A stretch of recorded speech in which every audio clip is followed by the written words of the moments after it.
FM, Rádio Brasil Central. Em Goiânia, 7-1. Agora, pela Rádio Brasil Central e RBC FM 90,1, o Mundo em sua casa. O jornal falado de maior tradição no Centro-Oeste brasileiro.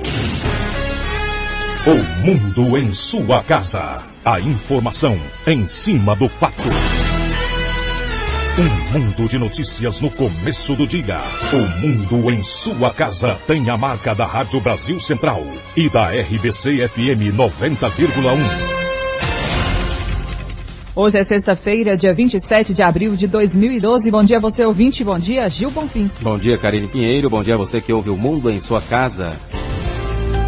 O Mundo em sua casa. Tempo e temperatura.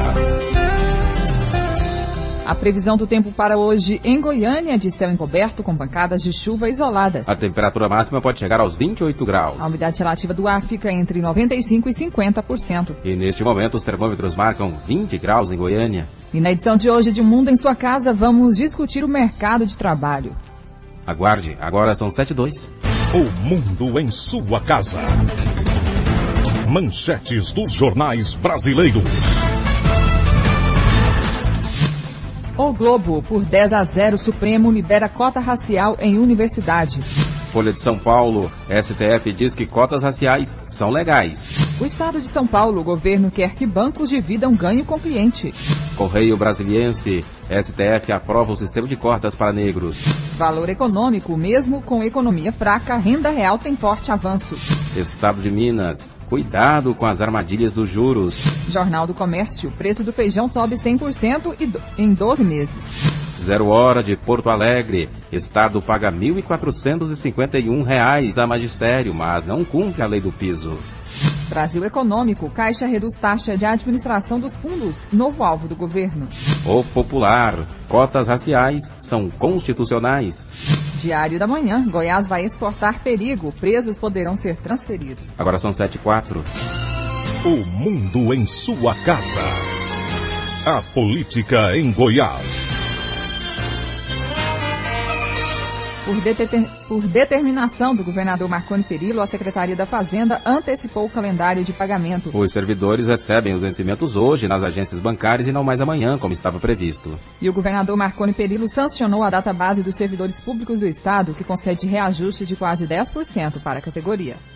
O governador Marconi Perillo sancionou na tarde de ontem a lei da database dos servidores de 2011 e 2012. A de 2012, que é de cerca de 6,08%, vai ser paga integralmente em maio. Já a de 2011 foi dividida em 4 parcelas. A primeira, de 1,68%, vai ser paga em folha complementar do dia 9 de maio e é retroativa a maio de 2011. A segunda parcela, de 1,6%, vai ser liberada na folha de pagamento de maio. E as outras 2 parcelas em 2013 e 2014. O governador ressalta que os reajustes são concedidos de acordo com a política de ajuste fiscal do Estado. Ano passado, uma pressão muito grande. Nós tivemos a coragem de dizer, neste ano não dá.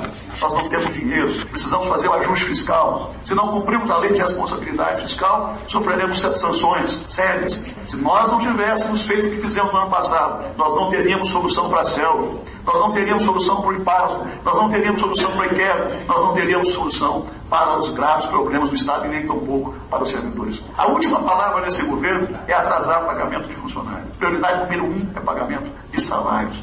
Nesse dia do trabalhador, será comemorado agora no dia 1º, nós vamos comemorar quase 10% de aumento real no bolso do trabalhador. Efetivo, ativo, inativo, pensionista, anistiado. Segundo o secretário de Gestão e Planejamento, José Pevec, a partir do próximo mês, o governo vai apresentar um programa de apoio ao servidor público. Ancorado basicamente em habitações para o servidor público, ancorado no aumento do auxílio funeral para os servidores públicos, estamos estudando a criação de um auxílio creche para que nós possamos também aumentar o quantitativo de creche para os servidores e também poder trabalharmos em outras propostas que certamente vão corroborar com o melhor desenvolvimento do ser humano servidor público, como o próprio lançamento do programa de capacitação da Escola de Governo. Marconi encerrou a reunião comemorando as boas notícias da semana, como o acordo com o Sintego para o reajuste dos professores, a assinatura em Brasília do acordo de gestão e de acionistas da CELG com a Eletrobras e a viabilização de 215 milhões de reais para a implantação do veículo leve sobre trilhos, o VLT. Riva Cram para o Sistema Brasil Central de Rádio. 7:07. E o governo do estado vai investir mais de 8 milhões de reais em obras de pavimentação em Anápolis. O governador Marconi Perillo assinou convênio liberando 8 milhões e 800 mil reais para serem investidos em obras de pavimentação na cidade de Anápolis. O investimento garante não só o asfalto, mas também leva obras de infraestrutura, como meio-fio e galeria de águas pluviais. O prefeito de Anápolis, Antônio Gomide, comemorou a parceria. O governo do estado agora, entendendo essa preocupação nossa, faz um convênio conosco de 8 milhões de reais para ajudar dentro desse programa Asfalto para Todos. Para nós é uma satisfação muito grande porque é um gesto do governador. O governador Marconi Perillo lembrou que esse não é o único investimento do estado em Anápolis. Tem muitas obras sendo realizadas aqui em várias áreas, na área da segurança pública, na área da Saneago, com a construção de água e esgoto em todos os bairros. Obras também no Distrito Industrial.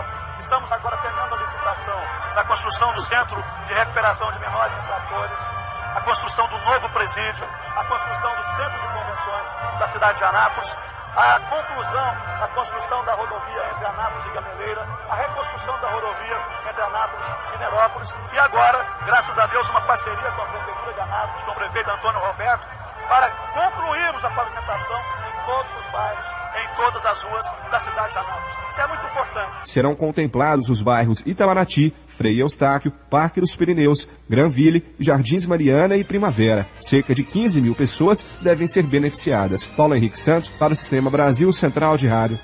Agora são 7:09. O mundo em sua casa. Política nacional. Por unanimidade, o Supremo Tribunal Federal autorizou as universidades públicas brasileiras a adotar políticas de reserva de vagas para garantir o acesso de negros e índios ao ensino superior. O tribunal decidiu que as políticas de cotas raciais em instituições de ensino superior estão de acordo com a Constituição e são necessárias para corrigir o histórico de discriminação racial no Brasil. O DEM, autor da ação contra as cotas raciais, acusou o sistema adotado pela instituição de ensino, no qual uma banca analisa se o candidato é ou não negro, de criar uma espécie de tribunal racial. 7:10. O mundo em sua casa. O jornal falado de maior tradição no Centro-Oeste brasileiro.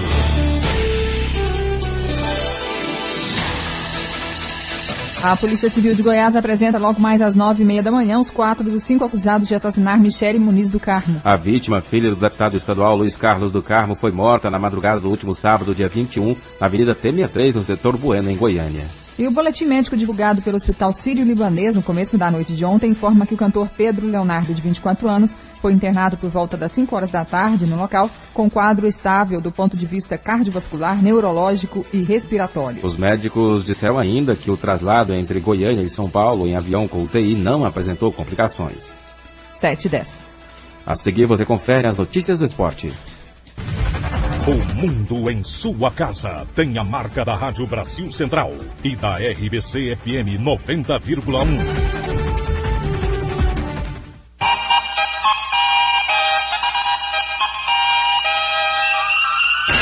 O mundo em sua casa. Esporte. Saem neste final de semana os finalistas do Campeonato Goiano de Futebol. Amanhã o Atlético recebe o Craque e pode perder por até 3 gols de diferença que garante a vaga. Daqui a pouco acontece o último treinamento do Atlético para o jogo de amanhã contra o Craque, às 4 da tarde no Serra Dourada. O técnico Adilson Batista, que não confirmou o time, sem poder contar com o meio-campista Vida e o volante Pituca no treinamento de ontem, ficam as dúvidas para escalar o meio-campo. O Atlético precisa apenas de um empate ou até mesmo uma derrota de 3 gols de diferença, que estará classificado para a grande final do Campeonato Goiano. Eric Maravilha, para o Sistema Brasil Central de Rádio. Goiás e Vila jogam no domingo. O time da Serrinha espera contar com a força de cerca de 20 mil torcedores. A diretoria do Goiás tem uma expectativa de 20 mil pagantes para o jogo de domingo, segundo jogo da semifinal do Campeonato Goiano, diante do Vila Nova, às 4 horas, no estádio Serra Dourada. Os preços dos ingressos, R$20 a arquibancada, R$40 o ingresso de cadeira. Os 3.500 ingressos destinados ao Goiás, da promoção Nota Show de Bola, foram trocados durante o dia de ontem. O técnico Anderson Moreira deve repetir a escalação que venceu o Atlético Mineiro na quarta-feira por 2-0 para o jogo diante do Vila Nova. A princípio, o técnico não tem problemas, com exceção do zagueiro Hernando, que está se recuperando de contusão muscular, e dos atacantes reservas Júnior Viçosa e Marinho. Vinícius Silva para o Sistema Brasil Central de Rádio. Já o Vila Nova, que precisa vencer o time da Serrinha por 2 gols de diferença, ainda não tem time completo para enfrentar o Goiás. O técnico Robélio Schneider do Vila Nova deve definir o time hoje, que enfrentará o Goiás no domingo às 4 da tarde no estádio Serra Dourada, segundo jogo da semifinal do Campeonato Goiano. É sempre bom lembrar que o Vila precisa vencer o time esmeraldino por 2 gols de diferença para passar à fase final do Campeonato Goiano. De acordo com o coletivo de ontem, que aconteceu no CT Governador Marconi Perillo, o time do Vila, Júlio César no gol, Nego na lateral direita, César Gaúcho e Rafael Vaz no miolo de zaga, na lateral esquerda, o Carioca. O meio-campo com Evandro, Ricardinho, Jorginho e Rondinelli. No ataque, Marion e Patrick. Romário, que foi titular na primeira partida, desta vez ficou como opção, treinando no time reserva. Vale ressaltar que John Lennon segue no departamento médico e hoje a expectativa que o lateral esquerdo colorado volte a ficar à disposição. Paulo Massad para o Sistema Brasil Central de Rádio. Às 7h14, essas foram as notícias do esporte. A seguir, você confere um debate sobre o mercado de trabalho. O mundo em sua casa. O governo de Goiás trabalha com empenho para melhorar o transporte coletivo da Grande Goiânia. Só no eixo Anhanguera foram investidos mais de 93 milhões de reais. Renovamos 100% da frota e a população já vive os resultados. Agora sempre tem alguém que você pode perguntar, tá organizado, tem fila. Era sujo, muito sujo, tá mais limpo, tá mais cheiroso, funcionário mais educado. É bem mais seguro você andar de ônibus agora. Pesquisa Serpes comprova a satisfação dos usuários que atribuíram notas acima de 7,5 para o serviço. As melhorias não vão parar por aí. Através de uma parceria público-privada será implantado o VLT, Veículo Leve sobre Trilhos, no eixo Anhanguera, resolvendo de uma vez por todas o problema da superlotação e colocando o transporte coletivo de Goiânia entre os melhores do Brasil. Governo de Goiás. O mundo em sua casa. A informação em cima do fato.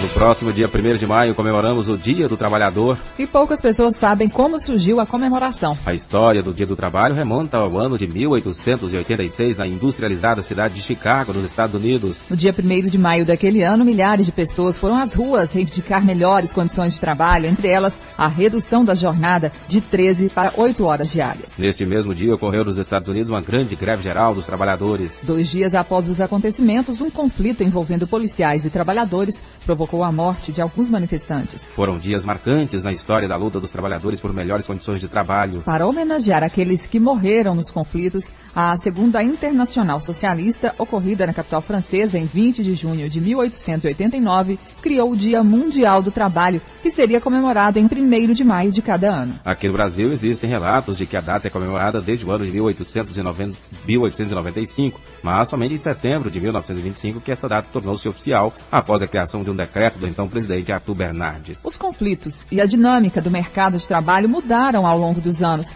mas a luta pela valorização do trabalhador ainda continua. Para falar sobre os desafios do mercado de trabalho, nós convidamos o superintendente regional substituto do Trabalho e Emprego e chefe de fiscalização, Valdivino Vieira da Silva. Bom dia, obrigado pela presença. Bom dia ouvintes. Nós aqui agradecemos pela oportunidade de estarmos aqui falando aos seus ouvintes. Também convidamos o vice-presidente da Central Única dos Trabalhadores em Goiás e presidente da Federação dos Trabalhadores na Agricultura do Estado de Goiás, Elias D'Angelo Borges. Bom dia. Bom dia, é um prazer estar aqui com vocês. Bom dia aos ouvintes. Diretora da Associação Comercial do Estado de Goiás e presidente do Grupo Empresa, Helena Barbosa Machado Ribeiro. Bom dia, obrigado pela presença. Bom dia, Gil. Bom dia, Karina. Bom dia, ouvintes. Obrigada pela oportunidade.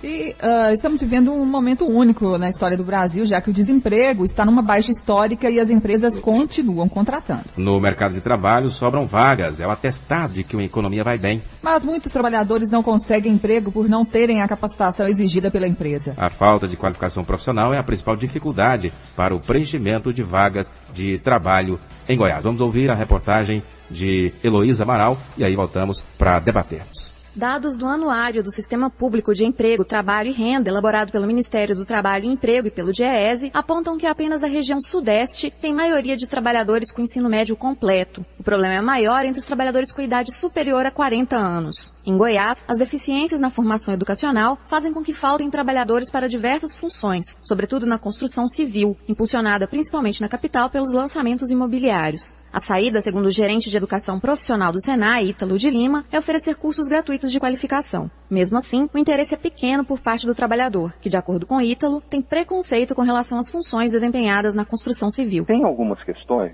por exemplo, na área da construção civil, que vale também para o setor moveleiro, para o setor calçadista. São setores que ainda apresentam uma imagem para a sociedade de um trabalho perigoso, de um trabalho em que você trabalha em condições de insalubridade, enfim, apresentam uma imagem à sociedade que de fato não corresponde mais ao que acontece na moderna construção civil dos nossos dias. A construção civil hoje é uma indústria, ela tem todos os cuidados que uma grande indústria tem que ter com seu processo produtivo. De acordo com o anuário, a justificativa para o desinteresse pelos cursos, mesmo gratuitos, é a carga horária de trabalho. A pesquisa realizada pelo Ministério do Trabalho e pelo DIEESE aponta que quase 22% da população economicamente ativa frequenta cursos de qualificação, mas a maioria só procura formação quando está desempregada. Para a gerente do Sistema Estadual de Emprego, Celide Fátima Souza Santos, o problema das vagas de trabalho não preenchidas não se restringe à capacitação profissional. Tem outros fatores, tem a própria dificuldade de cruzar as informações da vaga ofertada com o perfil do trabalhador. No momento lá que está se ofertando a vaga, às vezes por um motivo ou outro o trabalhador não quer aquela vaga naquele momento, naquele dia. Às vezes o fator de remuneração naquele momento para ele não satisfaz. Então é um conjunto de fatores. No meio geral, se você for olhar a própria característica do trabalho que vem se modificando a cada tempo que passa, a cada ano, também dificulta a empregabilidade, o próprio custo do trabalhador para o empresário. Segundo o gerente de educação, Ítalo de Lima, cerca de 120 mil alunos passam pelo Senai anualmente em Goiás. Os cursos mais procurados são os de construção civil, alimentos, química, confecção, mineração e os do setor sucro-alcooleiro. Heloísa Amaral para o Sistema Brasil Central de Rádio. 7h20, eu pergunto à diretora da Associação Comercial do Estado de Goiás e também presidente do Grupo Empresa, Helena Machado Ribeiro, como que a senhora avalia esse atual momento no mercado de trabalho no Brasil? Eu nunca, nos últimos 20 anos, tivemos tanta dificuldade de conseguir pessoas para as vagas em aberto. O mercado brasileiro está muito aquecido, acho que o Brasil é a bola da vez, e faltam profissionais. Como o próprio Ítalo aí do Senai estava dizendo agora, acredito que tem que ter um choque de educação, de formação e de qualificação para que ninguém fique desempregado, porque ainda temos o desemprego em função da falta de qualificação adequada. Mas sobram vagas em todos os setores, inclusive no setor onde não exige tanta qualificação. Como, por exemplo, ele diz construção civil, a área hoteleira, eu trabalho muito com call center, que é o primeiro emprego. E no último ano nós movimentamos, para vocês terem uma ideia, no Brasil, 32.600 pessoas. Nós somos o maior empregador do centro-oeste e do sul do país. Nesse nível de mão de obra, de nível segundo grau e tal. Nós já estamos abrindo mão do segundo grau, para poder ter as pessoas no lugar de trabalho onde a gente tem uma demanda muito aquecida. Vice-presidente da Central Única dos Trabalhadores em Goiás e presidente da Federação dos Trabalhadores da Agricultura do Estado de Goiás, Elias D'Angelo Borges, você acredita que a gente vive uma nova dinâmica do mercado de trabalho com vagas ociosas? Gil, nós tivemos, ao longo da luta dos trabalhadores, como símbolo aí, o 1º de maio, né, que é símbolo dessa luta, nós tivemos grandes conquistas, muitas conquistas. Mas temos grandes desafios, né? E o desafio é fazer chegar, primeiro, que a economia do país ela melhorou a vida dos trabalhadores no todo, mas no Brasil nunca se investiu conforme devia, e ainda temos dificuldade na questão da educação. Com isso, a qualificação profissional, ela hoje nos traz dificuldades, né? Hoje nós temos muitas dificuldades para ter programas de qualificação que vá de encontro à realidade da necessidade do mercado, né? Porque às vezes você tem uma coisa oferecida que não é o que o mercado quer. Você tem outras áreas, desemprego por conta, inclusive, da mecanização, como é o caso do setor canavieiro hoje, que é necessário mecanizar. Esses trabalhadores que estão lá no corte de cana, que eram 32 mil, você não teve nenhum programa de qualificação. Esses trabalhadores estão perdendo emprego. Hoje são cerca de 20 mil, mais ou menos 20 mil trabalhadores. E esses trabalhadores não têm para onde ir, né? Então são desafios a serem enfrentados. E com isso, nós temos a dificuldade da colocação desses trabalhadores no mercado. Algumas outras coisas que ainda é desafio, apesar das conquistas, é o combate à informalidade. Nós temos uma informalidade ainda muito grande no Brasil. É preciso combater essa informalidade, né? Está aqui o Dr. Valdivino, que pode falar disso com muito mais propriedade que eu, né? A questão do trabalho degradante, do trabalho escravo, é uma vergonha para o país, né? Nós precisamos, num país em desenvolvimento como o Brasil, nós precisamos combater, né?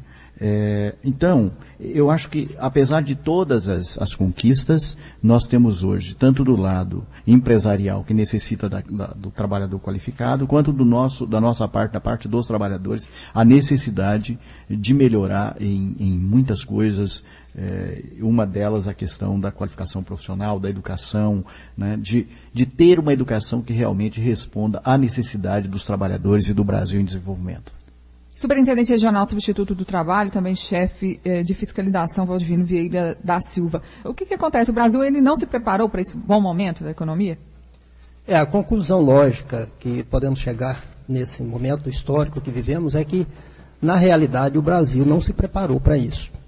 Nós temos, como foram relatados pelos colegas debatedores aqui, problemas estruturais graves, e um deles, o principal, seria a educação. Hoje,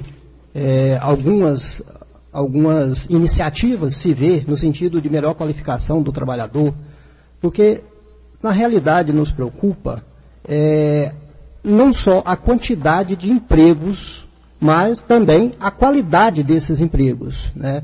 Como bem destacou aqui o nosso amigo Elias,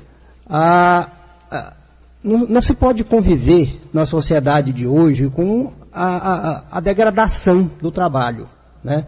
Com a exploração do trabalhador, que infelizmente ainda é bastante frequente, e no estado de Goiás a gente tem provas disso, através do número de fiscalizações com resgate de trabalhadores mantidos na condição análoga a escravo. Isso mostra que ainda temos que dar importantes passos no sentido de melhor qualificar, no sentido de conscientização, não só do trabalhador, em termos dos seus direitos, da sua necessidade de uma melhor condição de trabalho, mas também um esforço do lado patronal também em fornecer essas condições aos trabalhadores. E por falar em qualidade no trabalho, a gente tem uma matéria também falando sobre isso. Em Goiás aumenta cada dia o número de empresas que investem em programas de segurança do trabalho, né? Hoje é um tempo em que não se pensa mais que segurança do trabalho era investir sem lucrar, né? Antigamente as empresas pensavam que seria um investimento sem lucro. Vamos ouvir a matéria de Patrícia Almeida. Em 2005, o Programa de Saúde e Segurança do Serviço Social da Indústria, SESI Goiás, tinha a adesão de menos de 100 empresas. Atualmente, 287 empresas participam do programa. O gerente de saúde do SESI Goiás, Marco Antônio Naves, destaca a importância da prevenção para se evitar acidentes de trabalho. Hoje a gente alcança 21.128 trabalhadores dessas 287 empresas. Isso ajuda a reduzir acidente, ajuda a orientar a empresa a ter uma nova formação cultural voltada à prevenção. As empresas, na sequência, essas empresas têm a CIPAT, a Semana de Prevenção de Acidentes de Trabalho. Cada ano que se passa, as empresas estão querendo investir mais nessa semana. Isso é interessante porque está vendo que vale a pena investir na saúde do seu trabalhador. O gerente de saúde do SESI Goiás, Marco Antônio Naves, afirma que os empresários já entendem a importância de se investir na prevenção de acidentes. Quando você tem um acidente de trabalho, não tem nada, nenhum programa instalado, preparado na empresa, ou seja, não tem um PPRA, que é um programa de prevenção de risco ambiental da engenharia, nem um PCMCO, que é o programa de medicina ocupacional, o custo para a empresa quando tem um acidente de trabalho é 3 vezes maior do que uma empresa que tenha. Então as empresas estão percebendo isso, começaram a fazer sentido, viram que é positivo. De acordo com dados da Previdência Social, no período de 2008 a 2010, diminuiu o número de acidentes de trabalho em Goiás. Em 2008, foram 17.840 acidentes e em 2010, 15.625. O auditor fiscal da Superintendência Regional do Trabalho e Emprego de Goiás, Renato Silva Cunha, afirma que os dados refletem um investimento em segurança do trabalho. Goiás, apesar de ser o 8º estado no número de acidentes de trabalho, se você considerar as carteiras assinadas, Goiás já passa a ocupar o 13º lugar. Isso significa que o empresariado e o próprio trabalho, o Ministério do Trabalho, tem feito um bom trabalho de prevenção. Patrícia Almeida para o Sistema Brasil Central de Rádio. Agora são 7h30, o Mundo em Sua Casa discute hoje o mercado de trabalho. E por falar em segurança do trabalho, a gente tocou numa questão que que aparece como desafio, que é justamente ainda a existência de trabalho análogo à escravidão. E essa rodada eu gostaria de começar com o Valdivino Vieira da Silva, que é superintendente regional substituto do trabalho e também chefe de fiscalização. Por que em pleno século XXI isso ainda ocorre no Brasil? Acredito eu, Gil, que o problema é um problema cultural, um problema histórico, de uma herança que infelizmente ainda carregamos, e que exatamente por ser um problema cultural, é um problema que não se debela de uma hora para outra. Se de um lado nós temos ainda a ganância do empregador, que visando a qualquer custo ter um lucro maior, inclusive não fornecendo ao trabalhador as mínimas condições de dignidade na execução desse trabalho, por outro lado também, não podemos deixar de destacar que há a ignorância do trabalhador, que normalmente essas condições de trabalho análogo a escravo são encontradas no meio rural, embora ultimamente elas venham acontecendo também no meio urbano, mas o meio rural é um meio bastante propício, até pelas distâncias, até pelo modo de vida da nossa população rural, que é um modo de vida extremamente precário.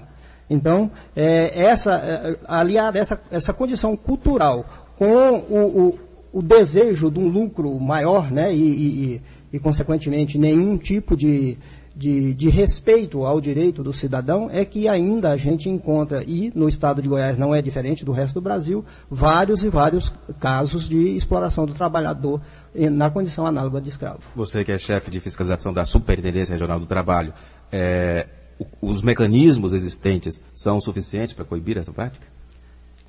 Na verdade, nós podemos falar em 3 áreas de responsabilidades com relação à exploração do trabalhador nessa condição, que é a responsabilidade criminal, a responsabilidade civil e a responsabilidade trabalhista, né?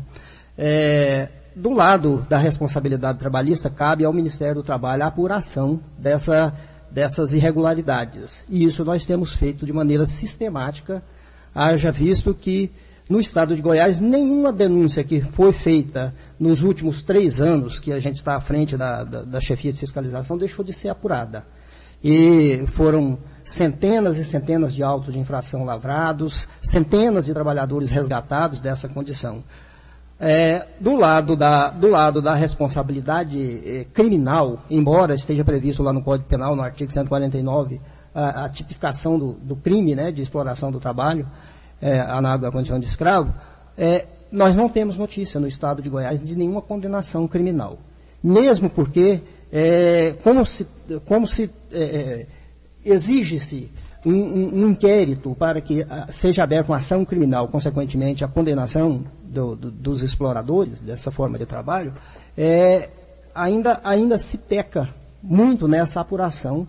E, muitas vezes, somente os nossos relatórios, que são feitos com a finalidade administrativa, que é a aplicação da legislação da CLT, não são suficientes para que sejam instaurados esses inquéritos.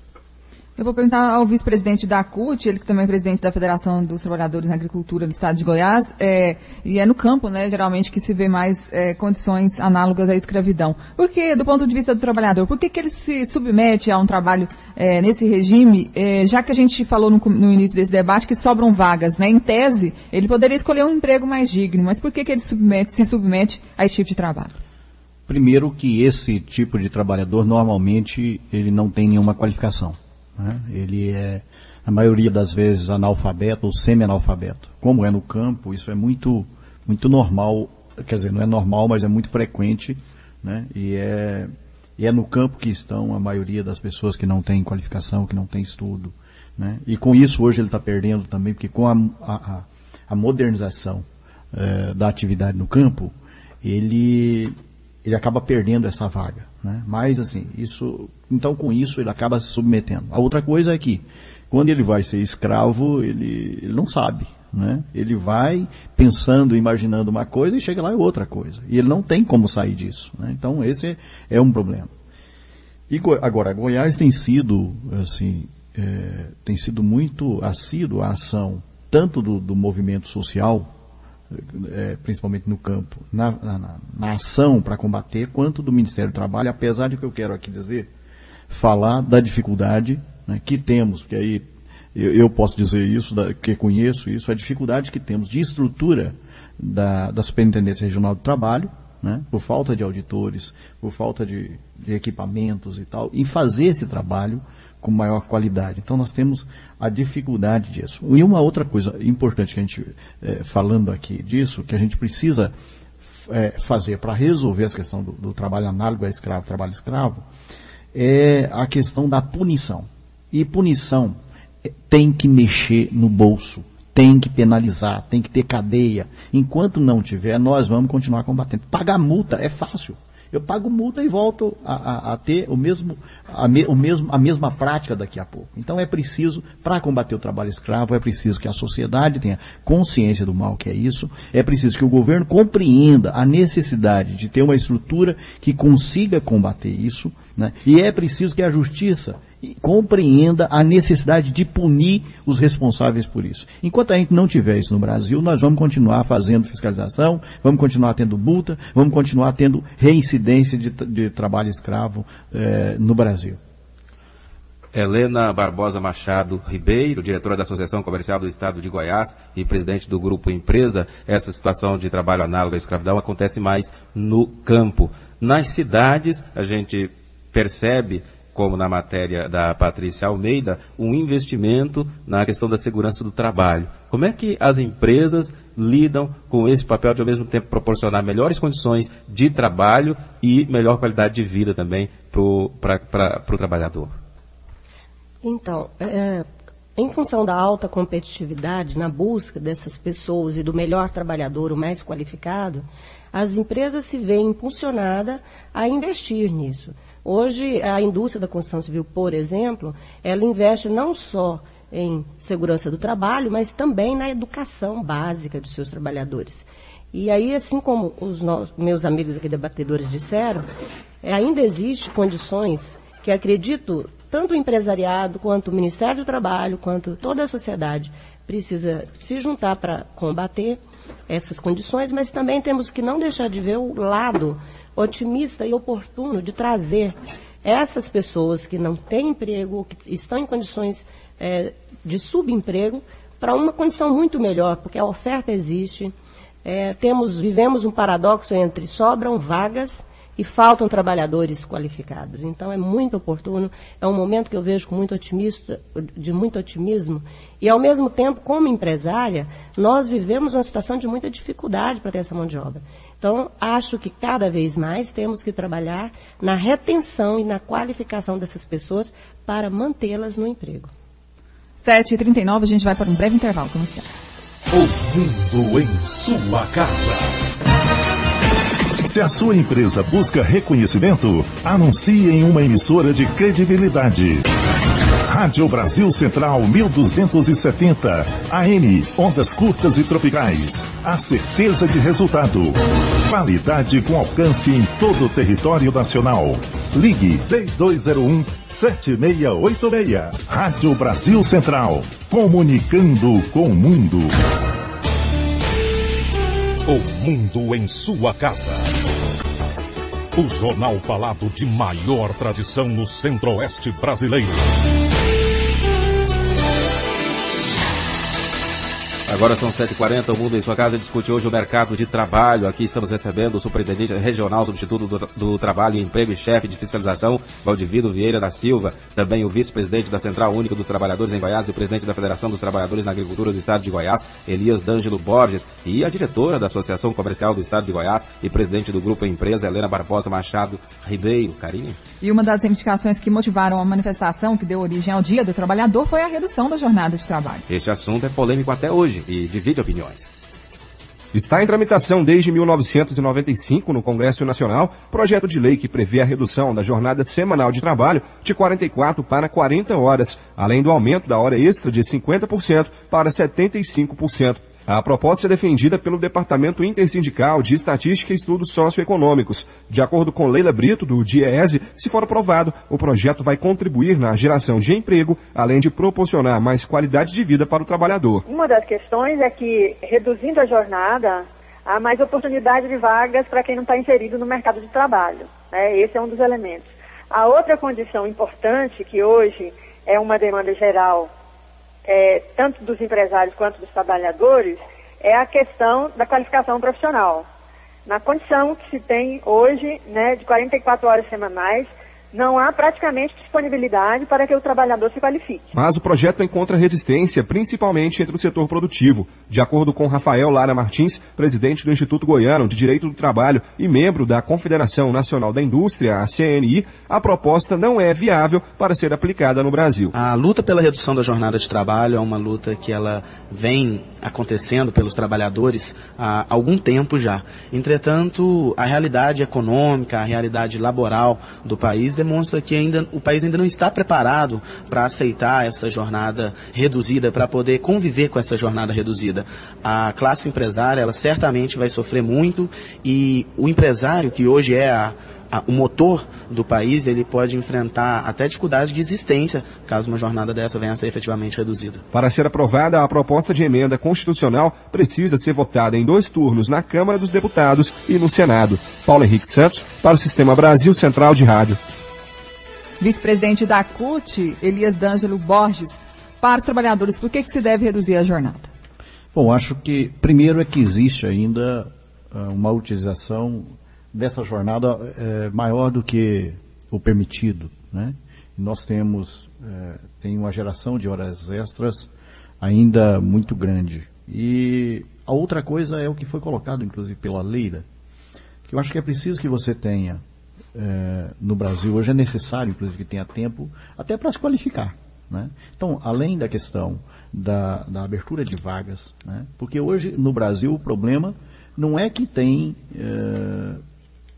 existe vaga porque não tem gente qualificada. Se tiver gente qualificada, nós vamos ter falta de vagas. Então se justifica ter a redução dessa jornada de trabalho de 44 para 40 horas. É uma luta antiga dos trabalhos, tão antiga que foi isso que originou, né, a luta em Chicago, e começou lá a luta em Chicago, então onde começou, né? Então é preciso, para nós é uma luta antiga, uma luta da Central Única dos Trabalhadores, é uma luta para reduzir isso, porque achamos que você diminui a quantidade de horas extras, você gera novas vagas de emprego, você dá tempo ao trabalhador para ele se qualificar, né? Hoje um trabalhador, olha, impossível, diante de uma jornada, muitas vezes quem trabalha muito, impossível ele ter um tempo para se qualificar, para pegar aí 4 horas 4 horas aula por dia. Foi colocado aqui antes muito bem, que é o seguinte, muitos trabalhadores se qualificam quando estão desempregados. Oh, mas isso é por quê? É porque ele não quer se qualificar? Não, é porque ele não tem condição de se qualificar, né? Então,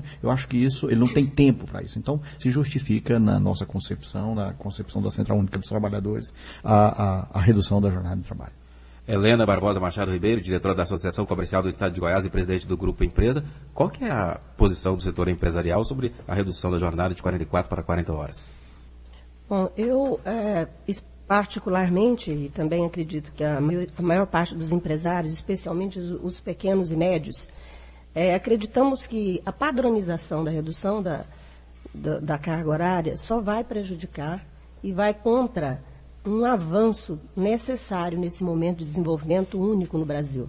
Eu defendo, sim, os acordos sindicais segmentados de acordo com a necessidade do setor, mas não uma padronização disso no Brasil. Eu acho que seria desastrosa. Até porque essa mão de obra disponível no mercado, que hoje tem muito acesso à qualificação e a diversos tipos de formas e modelos de educação, como, por exemplo, a distância. E existe hoje horários de trabalho flexíveis. Então, eu defendo, sim, que isso deve acontecer de acordo com acordos sindicais por segmento, mas não generalizar essa ação. Seria desastrosa para alguns empresários que poderiam até desaparecer no mercado. Valdivino Vieira da Silva, o senhor que é chefe de fiscalização lá da Superintendência Regional do Trabalho, o senhor que vê a realidade dos trabalhadores, deveria se mudar a jornada de trabalho no país? Karine, eu penso que no Brasil, quando as situações são discutidas, muitas vezes há uma visão unilateral da situação. E na discussão de mudanças, e todo dia está pipocando aí no Congresso propostas de mudança de legislação daqui, dali e de outro lado, eu tenho uma opinião que a cada mudança, a cada legislação, deveria ser consultado, deveria ser formado um grupo técnico de estudo para ver as consequências dessas mudanças de legislação. Falar simplesmente em redução da jornada de trabalho, sem outras ações que garantam efetiva redução, infelizmente é uma falácia. Reduzir de 44 para 40 horas semanais, eu não vejo, e eu peço perdão aqui à nossa companheira Helena por discordar da opinião dela, eu não vejo um prejuízo assim acentuado, não. Muito pelo contrário. O trabalhador, ele não compromete apenas as 8 horas da jornada dele com o trabalho. Ele compromete o deslocamento dele, ele compromete muitas vezes a própria higiene mental dele, porque ele não consegue se desligar do trabalho dele, se for uma função que exija um certo conteúdo intelectual no desempenho dessa função, pior ainda, porque ele gasta ainda boa parte do dia dele comprometido emocional e intelectualmente com o trabalho dele. Bom, esse é um aspecto. O outro aspecto é que, se não se trabalhar a questão da limitação ou até da extinção das horas extras, não terá nenhum efeito prático a questão da redução da jornada de trabalho. Porque hoje o que se vê, infelizmente, com a edição da Lei 9.601, que criou o que eu considero particularmente um malefício enorme para o trabalhador, que foi a instituição do banco de horas, e que em 90% pelo menos dos casos ele não é estabelecido e ele não é regido conforme a legislação, né? Então, se não houver um desestímulo, e esse desestímulo seria através de penalização do empregador, que explorar o trabalhador além da jornada normal, então não vai ter efeito nenhum. Vou apenas citar um caso aqui que o nosso grupo de fiscalização do trabalho rural da Superintendência realizou há pouco tempo um resgate de trabalhadores e ficou caracterizado a condição análoga à de escravo pela jornada excessiva e pela exploração, pela intensidade do ritmo dessa jornada. Nós tínhamos trabalhadores que estavam há cerca de 40 dias trabalhando uma jornada de trabalho de 16 a 18 horas por dia, nesses 40 dias sem nenhum único dia de folga. Então, se não houver mecanismo que coíba esse tipo de coisa, isso nós podemos citar o seguinte, não é só no meio rural. Isso nós encontramos na indústria, isso nós encontramos no comércio, isso nós encontramos na construção civil, isso nós encontramos em todos os setores econômicos. A realidade é que falar em jornada de 8 horas parece bastante simples. Não, a jornada é 8 horas, mas não é. A jornada praticada, em média, no Brasil, ela vai além das 10 horas. Então, se não houver mecanismo eficiente de controle dessa jornada de trabalho, de pagamento dessas horas e de redução dessas horas trabalhadas, porque um outro aspecto é o seguinte, a maioria dessas horas trabalhadas, elas somem lá no banco de horas e não são pagas para o trabalhador. Daí a luta tão ferrenha da CNI e, estranhamente, até de algumas centrais de trabalhadores, contra a implementação do sistema de controle de jornada que foi instituído pela portaria 1510 do Ministério do Trabalho. Isso não acontece também só com o braçal, né, o homem do campo e tal. Em grandes empresas a gente vê isso, né, acontecendo. Normalmente, nas grandes indústrias, no comércio, em vários setores da economia, isso é muito frequente, mas muito frequente mesmo. Haja visto a quantidade de autos de infração que o Ministério do Trabalho tem lavrado em função da extrapolação da jornada de trabalho. Helena Barbosa Machado Ribeiro, diretora da Associação Comercial do Estado de Goiás. Na prática, então, o trabalhador exerce mais de 8 horas diárias? Bom, eu acredito que, dependendo do segmento, sim, mas também vejo que o trabalhador está muito mais consciente. Nunca, o tempo de permanência no emprego foi tão pequeno. As pessoas trocam de emprego porque tem outras oportunidades, ele faz escolha. Ele não fica num lugar onde ele é tratado em condições subhumanas, porque realmente existe algum segmento em função da falta de trabalho que leva o trabalhador a trabalhar muitas horas extras. Eu acredito, assim como o meu colega Valdivino disse, que na redução não vai resolver isso. O que vai resolver isso é cada vez mais a conscientização do próprio trabalhador, que ele pode fazer escolha, que tem empresários que acreditam e valorizam cada vez mais a mão de obra qualificada e saudável. Um profissional que trabalha dentro do seu horário, ele tem condições de produzir mais. E tem pesquisa provando que o funcionário dentro do mercado de trabalho, dentro de um emprego, ele também não usa toda a carga horária dele. Ele usa no máximo 65% do tempo que está na empresa. O resto do tempo ele ou bate papo, ou toma cafezinho, enfim. Na áreas administrativas, executivas das empresas, também tem uma perda de hora de trabalho. Então, acho que a gente tem que olhar os dois lados da situação. Valdivino? Eu queria acrescentar que, embora essas condições sejam bastante incontradiças nas situações reais, né, essas condições de extrapolação de jornada de trabalho, fica parecendo que, de um lado, o Ministério do Trabalho considera que todos os empregadores são maus empregadores. Não é essa a visão do Ministério do Trabalho. Nós sabemos que tem aquele empregador sério, que respeita a legislação e que procura fornecer condições dignas de trabalho aos seus empregados. Por outro lado, aqueles que realmente utilizam, muitas vezes até da própria legislação, para a exploração do trabalho do empregado. Eu penso que o esforço tem que ser conjunto do lado dos trabalhadores, a conscientização, a educação do trabalhador, a qualificação do trabalhador, mas também a qualificação do empregador, a conscientização do empregador. Hoje, felizmente, nós temos, e aqui em Goiânia a gente tem vários exemplos, no estado de Goiás, no estado de Goiás a gente tem vários exemplos disso, de empresas com um grau de consciência e de valorização do empregado muito elevadas. Mas, por outro lado, nós temos empresas também que ainda exploram os trabalhadores. E aqui nós chegamos ao ponto alto do debate, porque a redução da jornada de trabalho, então, é uma questão divergente, e representando aqui a Central Única dos Trabalhadores, o vice-presidente da Federação dos Trabalhadores da Agricultura do Estado de Goiás, Elia D'Angelo Borges, o trabalhador toma cafezinho durante o trabalho? Bom, isso é uma questão que é o seguinte, eu acho que o trabalhador brasileiro ele trabalha muito, né? Ele trabalha muito e eu sou meio polêmico numa questão que, primeiro, é o seguinte, essa história de salário justo não existe. Se eu pagasse o que vale, não valeria a pena pagar, né? Eu só pago o salário porque eu ganho dinheiro com isso. Eu tenho lucro em cima disso. Então, por isso é uma questão polêmica para a gente discutir. A outra coisa é que no Brasil sempre se tentou flexibilizar essa questão de direitos trabalhistas, né?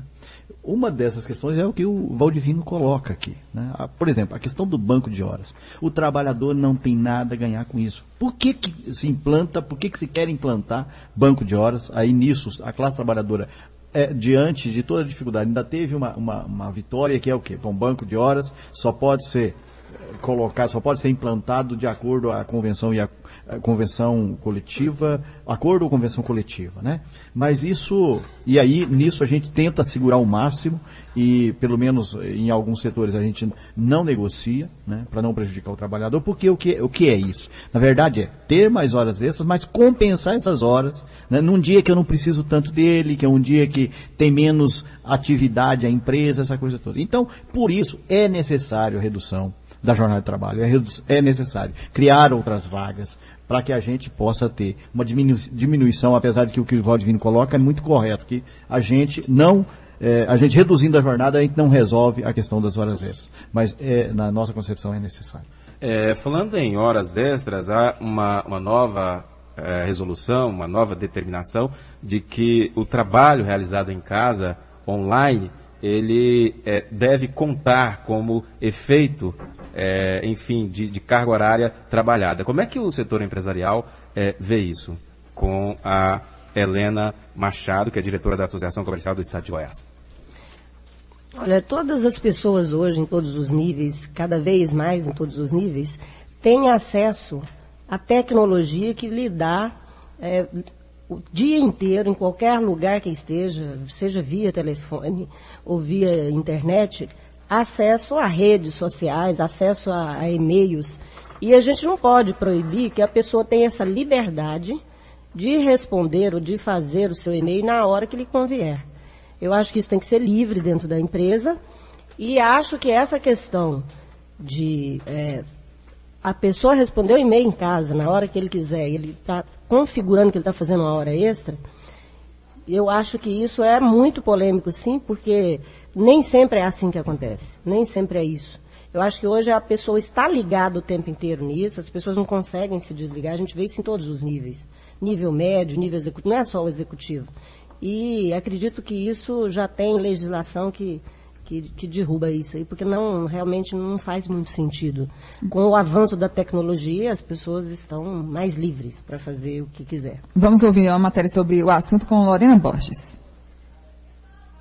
A legislação trabalhista brasileira entrou na era das novas tecnologias. No final do ano passado, foi publicada a Lei 12.551, que altera o artigo 6º da Consolidação das Leis do Trabalho.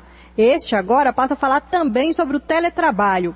O advogado Jorge Cavalcante Bolsinhas Filho, doutor em Direito do Trabalho, explicou o que seria essa nova forma de trabalho. Na verdade, o que nós chamamos de teletrabalho é uma modalidade de trabalho à distância que é caracterizada pela utilização do sistema de telemática, de informática, enfim, de computação de um modo geral. Não é uma forma inovadora de trabalho, não é qualquer forma de trabalho à distância que caracteriza essa figura do teletrabalho, mas aquele que é diferenciado, caracterizado por essa utilização dos recursos da informática. Doutor Jorge Bolsinhas também falou sobre alguns problemas dessa nova lei. Há uma parte considerável dos intérpretes da lei, dos juristas, dos professores, dos juízes, que entendem que não mudou absolutamente nada, mas há uma outra parcela considerável que entende que haverá uma repercussão substancial em algumas questões, eu diria, patrimonialmente muito sensíveis, como, por exemplo, no cálculo e no pagamento das horas extras, né? Uma das possíveis interpretações parte do pressuposto de que, a partir dessa nova lei, a partir da nova redação do artigo 6º do caput, o trabalho feito à distância, desde que monitorado através de sistemas de informática, de telefonia, como smartphones, e-mails, redes sociais, enfim, qualquer sistema de informática que permita o controle do trabalho à distância vai gerar o pagamento de horas extras. Lorena Borges, para o Sistema Brasil Central de Rádio. Superintendente Regional Substituto do Trabalho, Valdivino Vieira da Silva. Como aplicar, então, essas mudanças, essa alteração na CLT e também como fiscalizar isso, já que a gente sabe que não tem como mais fugir dessa modernidade, né, dessas novas relações de trabalho que a gente está tendo? Karina, na realidade, essa lei, a edição dessa lei com alteração do artigo 6º da CLT, ela só veio confirmar uma situação de fato que já vinha sendo reconhecida pela Justiça do Trabalho, que é aquele trabalhador que trabalha, que exerce a sua jornada de trabalho em casa, ter a subordinação, né? Reconhecendo as características que o distinguem como empregado. Os meios, na própria entrevista, já foram colocados. Normalmente esse tipo de trabalho é o trabalho que é realizado através de meios de informática e por esses meios é possível se controlar a jornada de trabalho. O principal aí, eu não acredito que seja nem a questão do controle de horas extras, que também é possível através dos sistemas eletrônicos, né?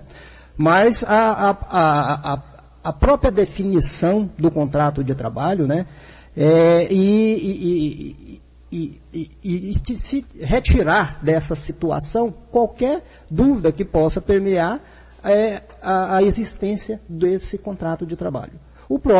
Falando em contrato, o próprio contrato de trabalho pode prever, né, a jornada de trabalho que a pessoa que vai executar à distância vai exercer diariamente.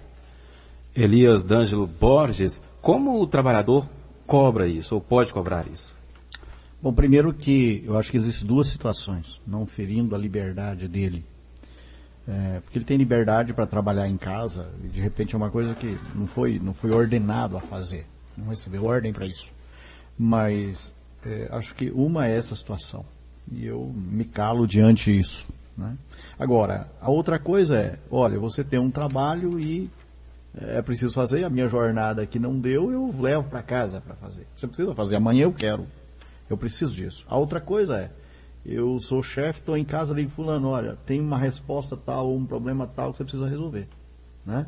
Bom, eu estou em casa, eu sei eu preciso resolver, então eu estou sob ordem e eu preciso fazer, né? Então acho que isso é preciso haver o controle, né? O próprio trabalhador, ele tem que ter a consciência do que são os seus direitos, e é isso que a Central Única dos Trabalhadores, as entidades sindicais fazem, para que o trabalhador tenha a consciência dos seus direitos, que ele cobre os seus direitos. Então acho que isso, diante dessa questão, bom, a liberdade dele em casa, ok, agora eu recebi ordem, então eu estou trabalhando, estou por conta do empresário da empresa.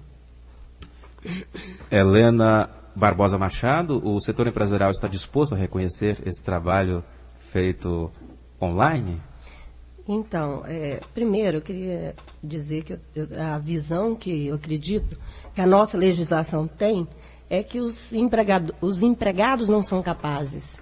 Parte da ideia muito paternalista, que eu acho que tem que evoluir, que não são capazes de tomar as suas próprias decisões, de serem independentes, de negociar com o seu empregador a melhor condição de trabalho para ele produzir, para que ambos ganhem. Então, eu defendo muito essa liberdade, como eu disse antes, da livre negociação, e isso só vem ajudar, especialmente, o mercado de trabalho feminino, que hoje é muito comum. Eu tenho feito várias seleções de profissionais, mulheres, que preferem ficar em casa, cuidando, de estar próximo do seu filho e fazer o trabalho de casa. Não precisam ir, tem muitas... Hoje, várias profissões novas que nasceram e que favorecem isso. Então, eu sou de acordo que exista a liberdade para que essas novas profissões surjam e para que esses novos modelos surjam e para que todo mundo ganhe, que a gente seja cada vez mais livre para tomar nossas próprias decisões e que não precisa ter alguém para me controlar, porque tanto o empregador quanto empregado, acho que tem que cada vez mais ter consciência. O empregador, pelo seu lado, vai querer ter melhores condições para atrair melhor mão de obra. E o empregado vai cada vez mais poder fazer a escolha do melhor lugar para ele trabalhar. É isso que eu defendo e é assim que eu acredito que pessoas, empresas e sociedade crescem. Vamos torcer para que isso ocorra um dia, né? 8 horas e 6 minutos. Infelizmente, nosso tempo acabou. Eu agradeço a participação, então, da diretora da Associação Comercial do Estado de Goiás e presidente do Grupo Empresa, Helena Barbosa Machado Ribeiro. Muito obrigada pela sua participação. Bom dia. Bom dia, obrigada. Nós agradecemos também a presença do Superintendente Regional Substituto do Trabalho e Emprego e chefe de fiscalização, Valdivino Vieira da Silva. Obrigado e um bom dia. Bom dia, sempre à disposição para novos esclarecimentos. Muito obrigada também ao vice-presidente da Central Única dos Trabalhadores, a CUT, em Goiás, e presidente da Federação dos Trabalhadores na Agricultura do Estado, Elias D'Angelo Borges. Bom dia. Bom dia, Karine. Bom dia, ouvintes. Bom dia, Gil. Gil, eu posso fazer um convite para a Festa do Trabalhador? Sim, fica à vontade. Bom, eu queria convidar todos os trabalhadores e trabalhadoras para participar com a CUT no dia 1º de maio, na Praça do Trabalhador, a partir das 15 horas, por aí. Tem show à noite, tem sorteio de prêmios. Vá lá, vamos fazer uma festa juntos. Vários artistas goianos e a dupla Milionário José Rico. Isso, e um abraço aos ouvintes aí, muito obrigado. Está terminando mais uma edição de Um Mundo em Sua Casa, que teve a apresentação de Gil Bonfim e Karine Pinheiro. Redação e edição Adam Mendes, Antônio Correia, Marcelo Cabral e Wendel Franco. Direção de estúdio Ione Chagas. Chefe de reportagens Ione Chagas e Almir Costa. Operação de áudio Thaís Oliveira. Central técnica Frederico Pita. Gerência do sistema de rádio Suede Barbosa. Direção de tele radiodifusão Abadia Lima. O Mundo em Sua Casa volta amanhã às 7 da manhã. Obrigado pela sua atenção e até lá. Bom dia, Karine. Bom dia, bom feriado a todos.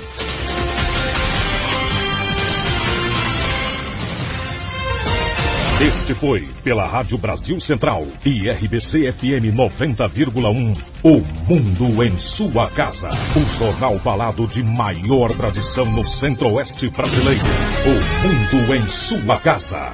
A informação em cima do fato. Um mundo de notícias no começo do dia. O Mundo em Sua Casa voltará sempre com a marca da Rádio Brasil Central e da RBC FM 90,1.